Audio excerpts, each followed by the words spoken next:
बातमी आहे अजित पवार यांनी केलेल्या वक्तव्यासंदर्भात। अंजली दमानिया यांनी काल अजित पवार यांची भेट घेतली आणि अजित पवार यांनी या संदर्भात आता वक्तव्य केलेलं आहे। दमानिया यांनी मला काल कागदपत्र दिलेली आहेत, पुरावे दिलेले आहेत आणि ज्यांची नावे येतील त्यांच्यावरती कारवाई होणार असल्याचं आता अजित पवार म्हणतायत। अंजली दमानिया यांनी काल अजित पवार यांची भेट घेतली होती आणि वाल्मिक कराड संदर्भात आणि एकंदरच सगळे पुरावे त्यांनी अजित पवार यांच्याकडे सुपूर्द केलेले आहेत। यावेळी बोलत असताना उपमुख्यमंत्री अजित पवार यांनी या संदर्भात वक्तव्य केलेलं आहे।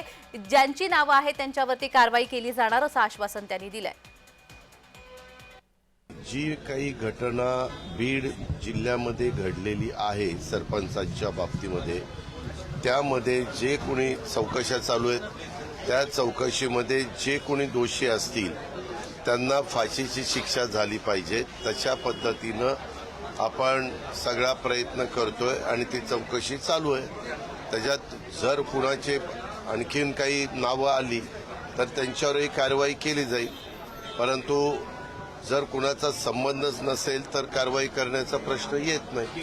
पण संबंध असेल तर निश्चितपणे कोणालाही पाठीशी घातलं जाणार नाही आणि हीच भूमिका राज्याच्या मुख्यमंत्र्यांची पण आहे आणि माझी पण आहे। त्यांनी काही कागदपत्र माझ्याकडे त्या ठिकाणी दिली, मी ती कागदपत्र घेतली, ती पाहिली।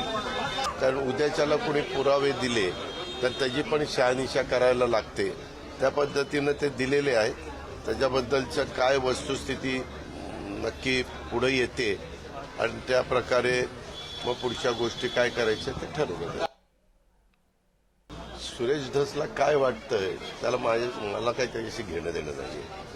मी या सरकारमध्ये भाजपच्या बरोबर भाजपच्या वरिष्ठ नेत्यांशी मी चर्चा करत असतो। त्यांच्याशी चर्चा करून महायुतीचं सरकार व्यवस्थित पुढे काम करावं असं वेगवेगळ्या पक्षांचे खालचे कार्यकर्ते बोलायला लागले तर त्याला काही अंतच राहणार नाही।